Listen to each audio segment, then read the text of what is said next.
Hello everyone and welcome to Unreal Engine 5. We're excited for you to start using the next generation version of the engine and can't wait to see what you create with it.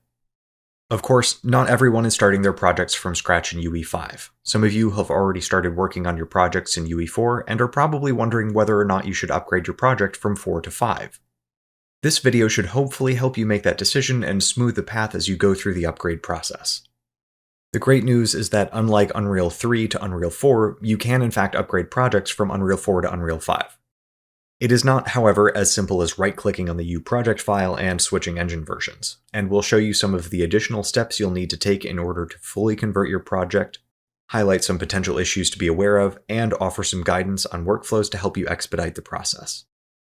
But first, let's talk about when and why to convert or use UE5. If you're just starting your project today, then we highly recommend starting your project in Unreal Engine 5 to be in a supported version of the engine that we will continue to improve and to develop in the years to come. UE5 is production proven in Fortnite and The Matrix Awakens, an Unreal Engine experience demo, which we launched at the end of last year. If you haven't seen it, definitely check it out.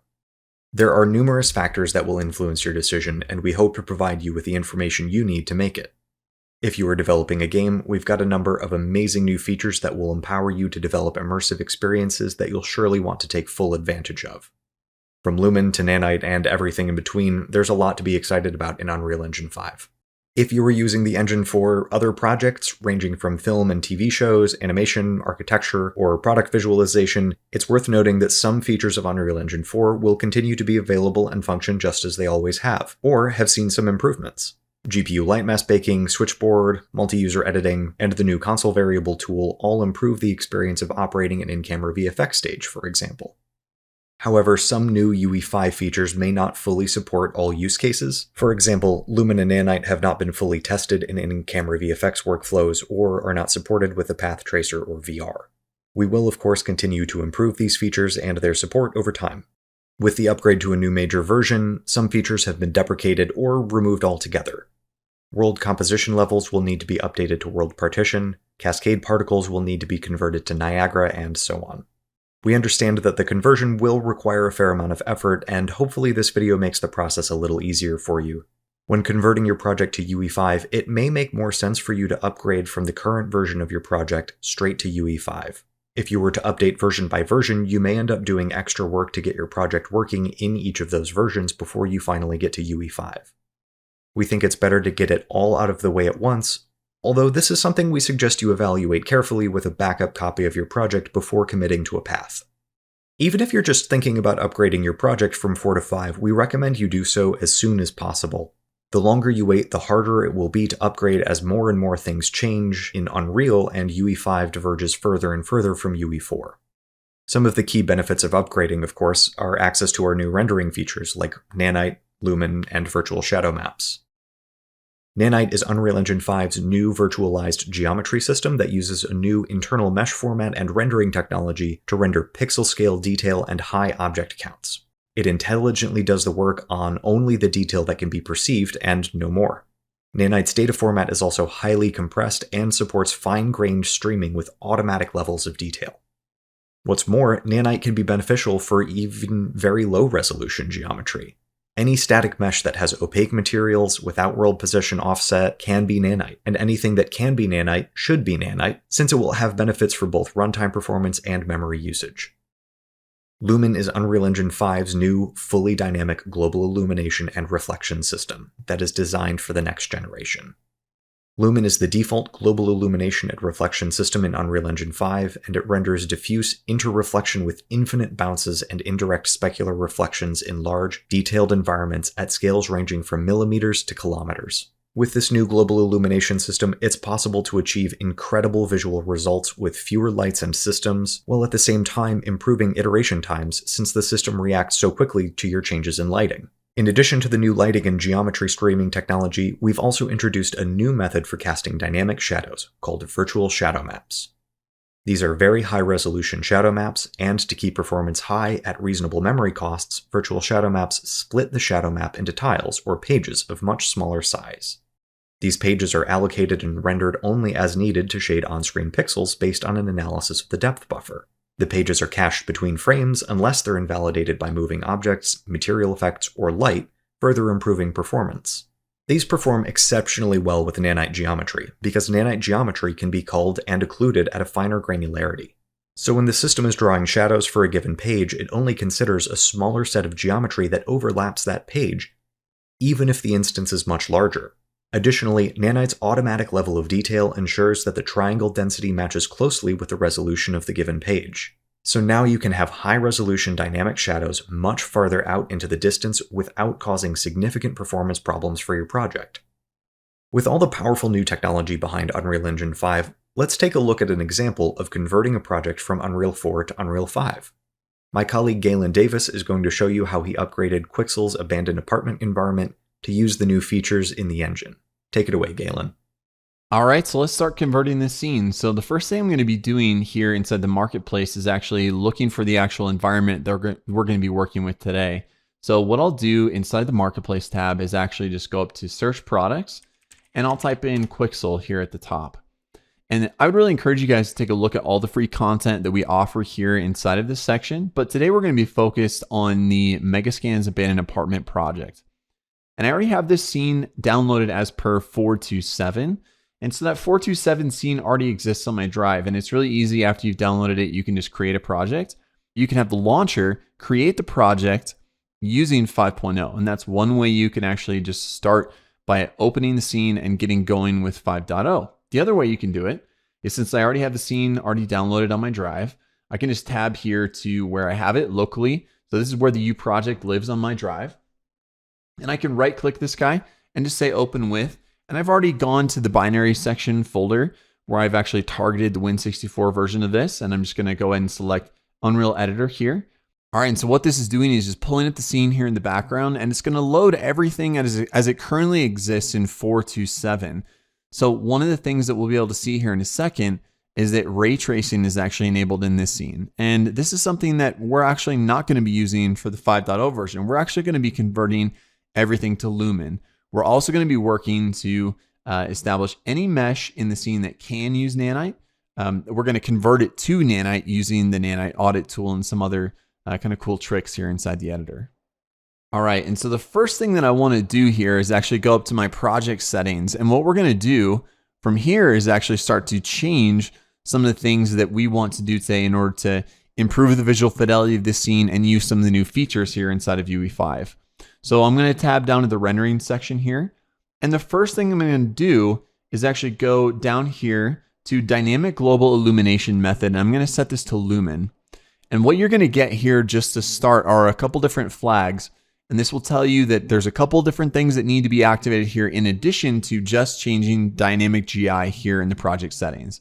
So I'll click OK on all this stuff. You're seeing we're going to generate mesh distance fields and a couple different things. But the key is that we're going to have to restart the editor now. All right, so we're here back in the scene. And the first thing you're going to notice is that all those warnings that we had before are now gone. So a couple different ways that we can actually check this just to ensure that we're actually going to be working from the right starting place here is I can go up to a couple different visualization modes that will actually show you that we're actually working with Lumen in some of the new systems. So the first thing I'm going to do under the Lit tab is go down to Lumen and look at Lumen Scene. Now what you're going to notice here is a kind of primitive version of what the scene actually looks like from a lighting perspective. So Lumen Scene is basically just showing a really rough approximation of what's actually going on here. And what it's going to show is just how the bounces are actually working in certain parts of the scene and what areas we need to kind of make some modifications. And so we'll go into some of those specifics here a little bit later. But the next thing I want to show is actually go down and look at, in the visualization tab, you can look at mesh distance fields, okay? And I'll switch this back to unlit so that we can see, or lit mode rather, so we can actually see the distance fields here in this viewport. So this doesn't look like a ton of information here to start, but this is actually super informative here as far as the density of the voxels that actually go into creating the mesh distance fields. And we can actually look to improve this later on, but we'll come back to that a little bit later. Okay, so we're going to start by actually going through and deleting all of the lights in this scene. And I'm going to hide a couple of these here on this side. These are just some ambient boosters that we might come back to at a later point, but for right now, they're just not super important. So I'm going to delete the directional light and the skylight here. And I'm also going to go through and delete the light mass importance volumes. And like I said, I'm going to hide some of these other light transmission boosters that we've placed in the scene. And I'm also going to do away with the skybox. So I'm going to go ahead and delete that. So if I switch to unlit mode, you can see that we really only have just the cameras and the geometry that are sort of making up this scene. And we're going to go through now and start to reintroduce these new systems back in with some of the newer systems in UE5. And this specific project was actually created before the sky atmosphere system was even implemented into the engine. So we're going to be able to actually drag that in today and use that system to light the scene. So let's go ahead and get started here. Again, we've got nothing in our scene here, no post-process. We've got no lights in here whatsoever. We're just going to really kind of start from scratch. So the first thing I'm going to do is actually go to this new quickly add to the project tab up here at the top. And I'm going to go down to visual effects. And the first thing I'm going to drag in is actually the sky atmosphere system. And if you just go to lit mode, you won't see anything just out of the box with that. We need to actually add in a couple hooks that will allow us to actually use the sky atmosphere system. So the next thing I'm going to create is actually a directional light. And while we're here, why don't we also just add in a skylight? And these are kind of the main components that we're going to be working with here as far as relighting our scene with lumen. So first thing I'm going to do is actually make sure that both of these lights are set to movable. And I'm going to scroll down here in my directional light, and I'm going to find the tab here that shows that we want to use this light specifically with our sky atmosphere system. So if you look into the atmosphere and cloud tab, you'll see that the atmosphere sunlight is actually ticked on. And we want that ticked on because we specifically want to be able to use the sundial in relation to the sky atmosphere system and the directional light. We're also going to make sure that we have cast shadows on clouds activated and cast shadows on the atmosphere. And we can make sure, with these different checkboxes, depending on if we do introduce volumetric clouds, we can turn those on or off here. We also have the opportunity to take a look here with the skylight to make sure that we're getting ambient occlusion from the actual clouds here. So if you just scroll down here, and you can even just do a search and make sure that cloud atmosphere or cloud ambient occlusion is checked on, that's another possibility if you want. So those are the kind of the main features that we're going to be looking at. So I'll go back to lit mode. And as you can see, we've got our sun here over in the horizon. And we want to actually move this now to where we get the sun kind of pouring in through the main window here. So now that this light is set as our dominant directional light, we can actually go in with Control L and actually move the sundial around, which is just awesome to see in real time here. Just seeing all the global illumination in real time start to update here in our scene. So I'm just going to find an angle for this that I kind of like, that's bringing a decent amount of light into the scene. And I think that this is looking pretty good here. So why don't we go now to our skylight and just bump up some of the intensity on this light here. So I might set this just to 2. And this is just going to fill in some of the areas that might otherwise be a little dark. And the same thing with the directional light here. We can start to play with the intensity of this. I might bump it just to 15, just so we bring a little bit more light into the space here. I really don't want a ton of super dark spots in this environment. We're going to do some material changes in a little bit, but just to start, I want to make it so that we're actually getting a really solid starting place here. So again, I can go and start to preview what the lumen scene actually looks like. So if you want, you can go down here to visualize, and you can take a look at the mesh distance fields again to just sort of check on the quality of the distance fields as it relates to the actual assets. If you might find that there's some weird shadowing, we can go back to lit mode here and check out under lumen, the lumen scene. And we can start to get a good idea of what is working and what is not working here in our scene. All right, so now that we've got our lighting basically stubbed in for the purposes of this demo here, now we want to actually go and indicate that the assets that can use nanite should in fact be using nanite. And one really quick way to do this is actually just go up to the Tools tab, and you can scroll down to Nanite Tools.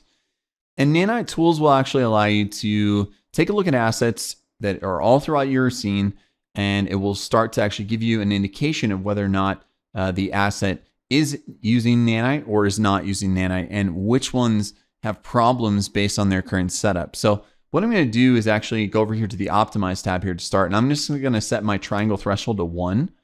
And what this will do is actually allow me to take a look at all the assets here specifically that are not using nanite that could in fact use nanite. So what I'll do, since we've got this long list of assets here, is I can just go to the Enable Nanite section here, and this will go through and start to process these different assets so that they will start to build proxies for them and start to make it so that everything in our scene is actually using Nanite. So I'll fast forward here a little bit, but just know that everything is being processed behind the scenes. And when we come back, we'll have everything set up to Nanite that could be set up as Nanite. All right, and we're back. So now everything that can be Nanite is set to Nanite. And what's really nice about this is that you can just go through and batch process a huge amount of assets without having to go through individually and indicate which assets should or should not have that designation. The only thing I would make sure to caveat here is to review the documentation specifically around the elements that are not currently supported by Nanite. We're obviously updating this as new developments come in, but some of the things to be aware of just with this scene specifically is that there were some world position offset elements in some of the materials and two-sided materials on some components. Those are, as of the recording of this video, need to be deactivated. So just something to be aware of specifically as you're going through and making some of the same changes that we're making here. I would also make sure to take a look at a lot of the documentation around how to make your scene better as it relates to Lumen. So I'm going to show one really simple example of how to do this.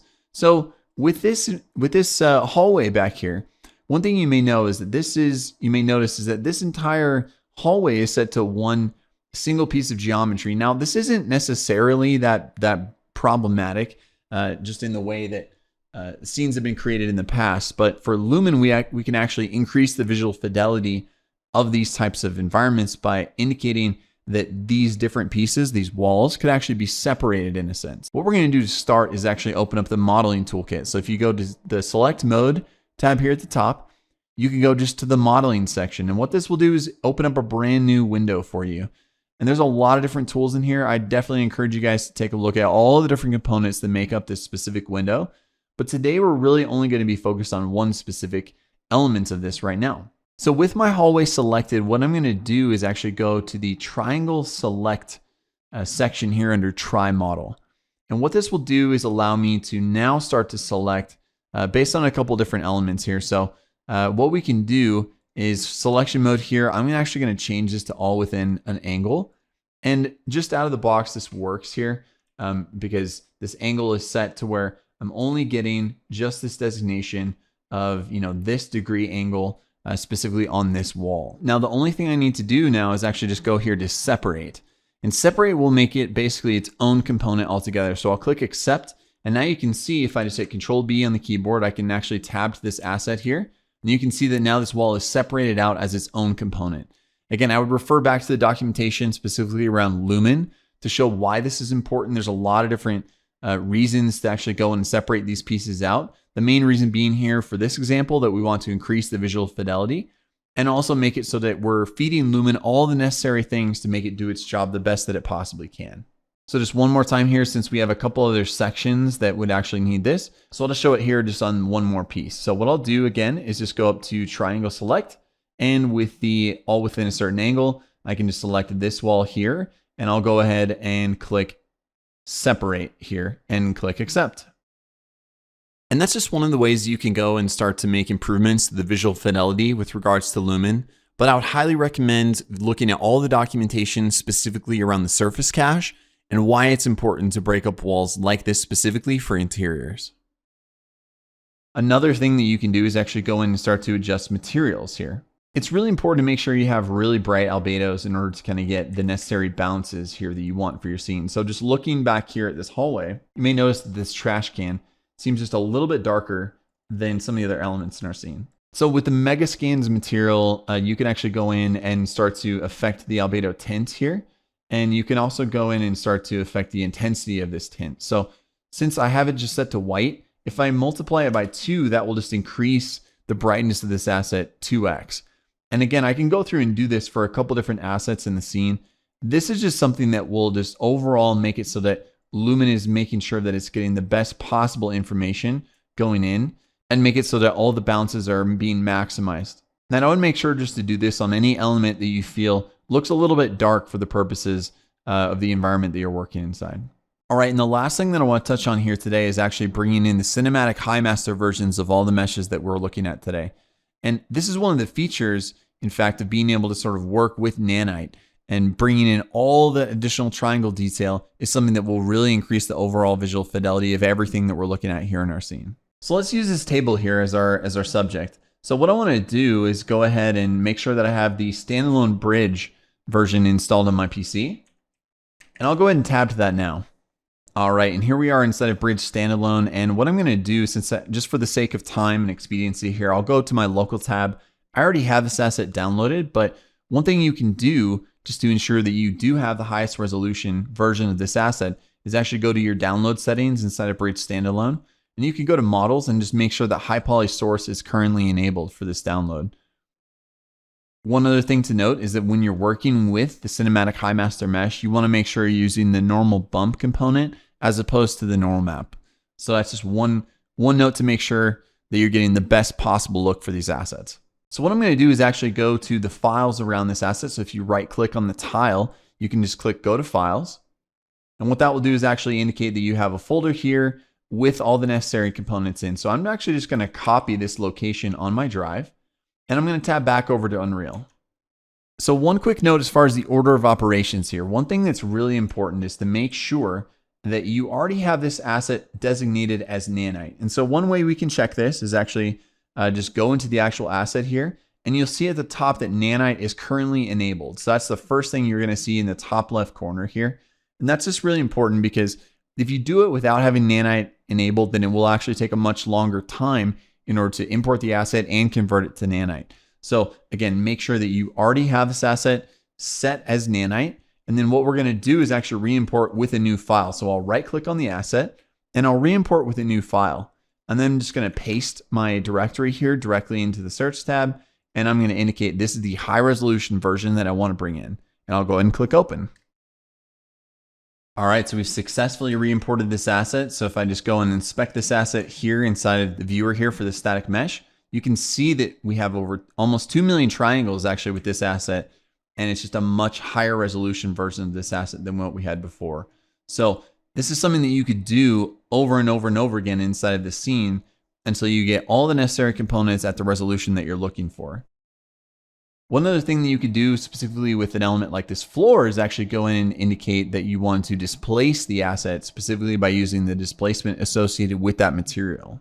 Inside the modeling tools, there's a really easy way to just grab a displacement map that's associated with the tiling texture that you're looking at, and then displace it basically just from that map inside of the editor. All right, and then just to wrap up, I went ahead and just made some modifications to some of the camera settings specifically with this environment.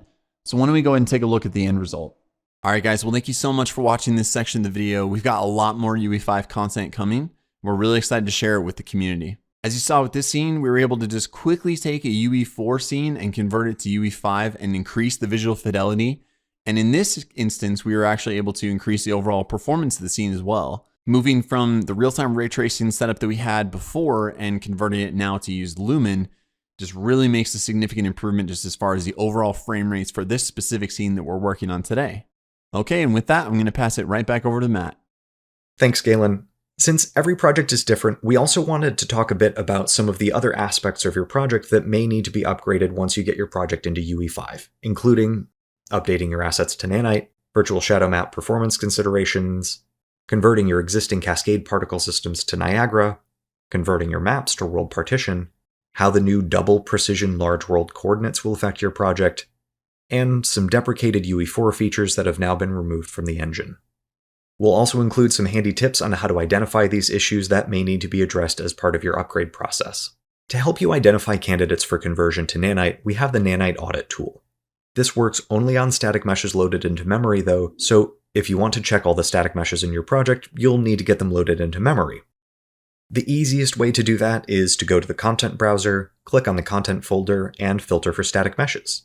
Then you can hit Ctrl-A to select all, then just right-click. This process is much faster than it was in UE4, so even on larger projects, this shouldn't take much time at all.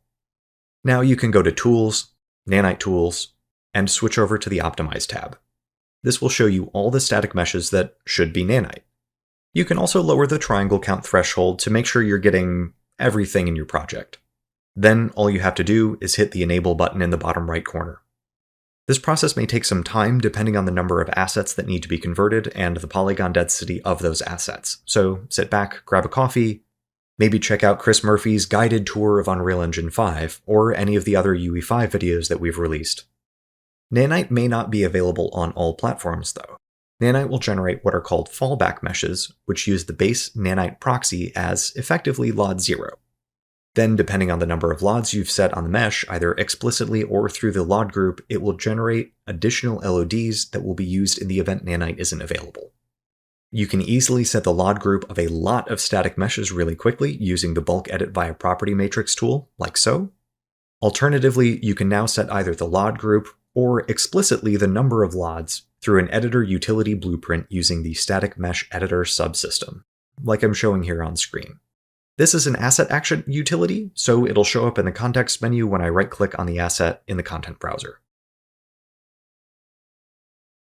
Now that you have Nanite set on your static geometry, you may consider importing higher resolution meshes, since Nanite will handle streaming the necessary geometry on screen at any given time.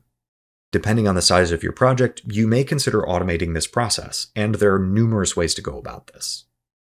We understand that content management will differ from project to project, but however you choose to go about it, you'll definitely want to make sure that you've checked the Enable Nanite Support checkbox on the mesh before you trigger any kind of import. Perhaps the simplest solution is to export the new Nanite resolution mesh to the same FBX location as the original, and trigger a re-import on those meshes through the right-click menu in the content browser. You can select multiple assets and re-import them all in one go instead of manually re-triggering this per asset. Of course, with the increased fidelity of geometry and higher triangle counts comes disk space considerations. We look forward to continuing to improve on the memory footprint of Nanite assets and recommend that intermediate formats such as FBX are not part of the set of data downloaded by most users from source control. On the runtime side of things, there's some good news. Because of Nanite's specialized mesh encoding, its size in memory is significantly smaller than the standard static mesh format. For example, this 2 million triangle cliff from Quixel Megascans is 226 megabytes as a normal static mesh, which includes all of its LODs. However, if it uses Nanite instead, the maximum streaming memory allocation will be about 35 megabytes. As you transition more assets to Nanite, it may make sense to turn off hardware occlusion queries in your project settings. Traditionally, you'd want to leverage occlusion to make sure that the GPU is only rendering what it can see on screen. The trade-off is that it takes some amount of time to calculate that occlusion. Generally, if the amount of time to calculate the occlusion is less than the amount of time it would take to render the occluded geometry, this will be beneficial. In UE5, Nanite has its own internal occlusion and culling, which doesn't use the traditional hardware occlusion path. That means that in a scene with a combination of Nanite and non-Nanite geometry, it may take more time to calculate the occlusion from the non-Nanite geometry than it does to just render the non-Nanite geometry occluded by other non-Nanite meshes. Nanite geometry also performs exceptionally well with the new virtual shadow map system because of this special occlusion and culling. However, since non-Nanite geometry can only be occluded and culled at the instance level, the same large rock will be fully drawn, often multiple times if it touches multiple MIP or clip map levels, even if it only casts a shadow into 1 or 2 pages. Additionally, certain circumstances can cause a cache page to become invalidated, which means it'll be redrawn for that frame. This includes world position offset, even if it doesn't change every frame, pixel depth offset, deforming skeletal meshes, or moving static meshes. Consider, for example, a tree. In 5.0, it can be somewhat expensive to cast shadows from a tree for 3 reasons. Nanite doesn't yet support world position offset and masked materials. World position offset causes cache invalidations, and non-Nanite geometry is more expensive to draw in virtual shadow maps. So a tree, which is not Nanite and is constantly invalidating shadow cache pages, can cause significant performance issues. We can see that if we go to the View Modes dropdown, Virtual Shadow Map Visualizations, Cache Pages. Each of these squares represents one cache page, and the green ones are valid and the red ones are invalid. As mentioned before, we fully intend to continue to improve the technology underlying Unreal Engine 5 in future releases and are aware of some of the existing limitations. For the time being, however, we have some controls to help you mitigate the performance impacts of things like foliage. Let's take a look at this simple scene in UE4. I have these trees spaced out every 1,000 units or so, and they're casting shadows into the Cascading Shadow Map system, which is composed of 3 sections. Cascading Shadow Maps, which are the fully dynamic shadows cast into a series of cascades that cover the distance between the camera and the dynamic shadow distance movable on the directional light. Then, distance field shadows, which are static shadows cast against the distance field representation of the mesh. These cover the distance between the dynamic shadow distance movable and the distance field shadow distance. Finally, far cascades are dynamic shadows cast from a limited set of explicitly included objects that cast into far cascades from the distance field shadow distance to the far shadow distance. In Unreal Engine 5, we've got some similar concepts and added a new console variable to help as well. For non-nanite geometry, the different shadow stages look like this. From 0 to r.shadow.virtual.cache.max material position invalidation range, all shadows cast from potentially deforming non-nanite geometry, i.e. world position offset, pixel depth offset, skinning, etc., will cause the cache to be invalidated every frame. This means the shadows from things like trees will move and sway as the tree moves and sways. From the max material position invalidation range to the directional light's dynamic shadow distance movable, material effects will not invalidate the cache. So while the engine will cast shadows from the material, meaning you get nice dappled lighting through the leaves of the trees, the shadows of these objects may update unpredictably or not at all as the object animates. Beyond the dynamic shadow distance movable, the virtual shadow map system will use the distance field representation of a mesh to cast shadows up to the distance field shadow distance. Beyond the distance field shadow distance, no shadows will be rendered from non-nanite geometry, with the exception of the following note. Anything that's set to far shadow will be rendered into the virtual shadow map out to the maximum virtual shadow map distance, regardless of dynamic or distance field shadow distances. Nanite geometry, however, will cast shadows into VSMs all the way out to the maximum VSM distance. The cascade particle system from UE3 and UE4 is being deprecated from UE5. You will need to convert your existing cascade particle systems to Niagara as soon as possible, as these will no longer be supported in a future version of Unreal Engine 5. To aid you in the process, we've created a Cascade to Niagara Converter tool, which is a plugin you can activate in your project. While this is available in UE4.27, we've made some major improvements to it that should help ensure a more accurate conversion in more cases. The converter is just one step in the process and only converts assets. It won't replace existing systems or components used in the world or blueprints. You'll also want to manually update Blueprint and C++ Cascade references to the Niagara particle systems to ensure they're working as you intend them to. Once the assets are converted, it's likely you'll need to modify the new Niagara system and emitters in the event that some feature of the effect was not properly converted. Further, once you've converted the asset, we recommend making additional modifications to the emitters so that they're fully leveraging the power of Niagara. We understand that this process may be cumbersome and tedious, but we really think the effort is worth it for the additional power of Niagara as well as its performance benefits. World Partition is a new data management and distance-based level streaming system that provides a complete solution for large world management. The system stores your world in a single persistent level separated into grid cells and provides you with an automatic streaming system to load and unload these cells based on distance from a streaming source. While world composition will load levels just fine in UE5, we recommend converting to world partition since we plan to deprecate world composition in the near future. For new, large worlds, we of course recommend using world partition. Keep in mind that using world partition in a map will activate one file per actor, which will store actors in their own separate files in a managed repository within your content folder. This will help reduce source control contention with multiple users able to work in the same level without any issues. Currently, only Perforce is supported by one file per actor for source control, and we hope to add support for additional source control systems in future versions of the engine. You can convert existing world composition levels to world partition, as well as converting previously non-world composition levels to world partition. Before converting, keep in mind that any sublevels with level blueprints will be packaged into level instances, along with any references within that level blueprint. Additionally, during the conversion process, some references, particularly soft references between actors in any level, may be lost and need to be reset manually. You can convert a level from the Tools, World Partition, Convert Level dialog. This lets you select the level you wish to convert, and you have the option to convert the level in place. Otherwise, a new UMap file will be created which appends _WP to the end of your level name. Advanced users can customize the conversion commandlet and select that class from here. If you want to see what will occur during the conversion process without waiting for potentially lengthy source control operations, you can use the report only and verbose options to output a log of the conversion without actually creating any new assets. If any errors crop up during the conversion process, they'll be reported here, so you can address them before properly moving forward with the conversion. The conversion process can take a bit of time, and that depends on the size of the world and the number of actors. For the purposes of this video, I'll speed this up. We'll also include instructions in the resources below for advanced usage of the conversion tool, especially as it pertains to HLODs and source control. Once your conversion succeeds and you open your level, you may find that everything is missing. Don't panic. This is because the editor cells are unloaded by default.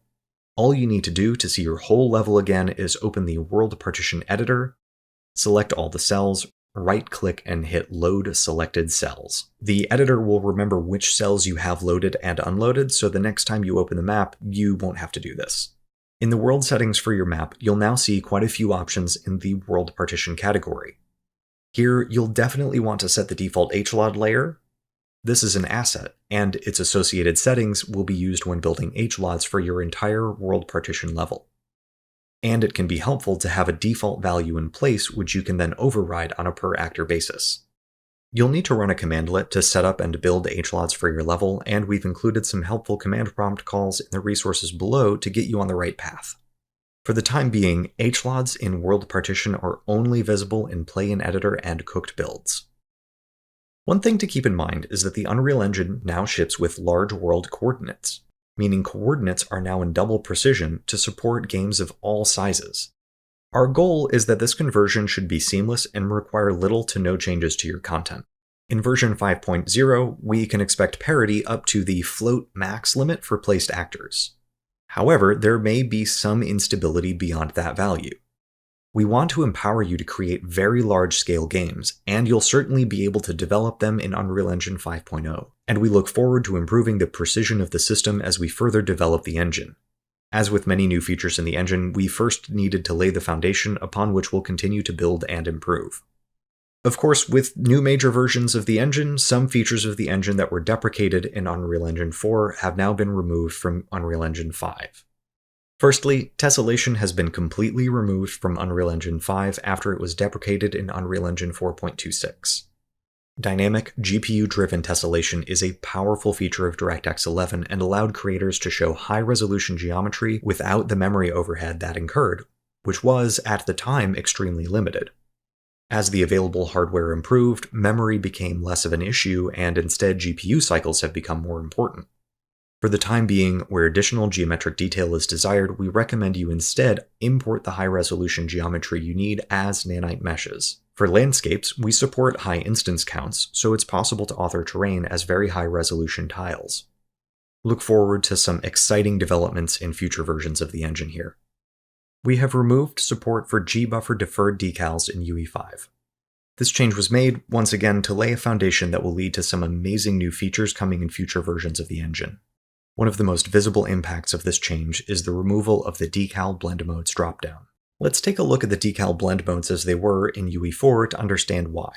The engine now infers the debuffer blend mode based on the connected input pins. So let's remove those from the list. Then, emissive and ambient occlusion are special draw calls that blend either scene color or SSAO respectively, and we can also infer that information from the connected pins. This leaves us with alpha composite, translucent, and stain. Alpha composite and translucent are already an available selection in the main blend mode dropdown, so that becomes redundant. Finally, the stain blend mode is effectively a modulate type blend, and that's also a blend mode available in the main dropdown. So, when the engine converts UE4 decal domain materials to UE5, it will change the main blend mode dropdown to the appropriate mode based on the original decal blend mode and will infer the correct debuffer decal blend mode based on the connected input pins. As with any version upgrade, some issues may arise that are specific to your project, and there's a few ways and places you can look to find these issues. You can use the Build Map Check tool to highlight any issues in your map. This opens the message log, which is another great place to look for any issues. You can scan the output log. This has been moved to Windows Output Log, or you can access it from the bottom of the editor UI. From here, you can click on Filters and uncheck Messages to show only warnings and errors. Perhaps most importantly, you should package your project for your target platforms as soon as you've upgraded your project to UE5. The errors and warnings that arise here will give you a very clear picture of any issues that could have occurred during conversion. We hope you found this guide helpful in preparing to upgrade your project to Unreal Engine 5. We're so excited to see what you can create with all the new tools and features at your disposal. Thanks for watching.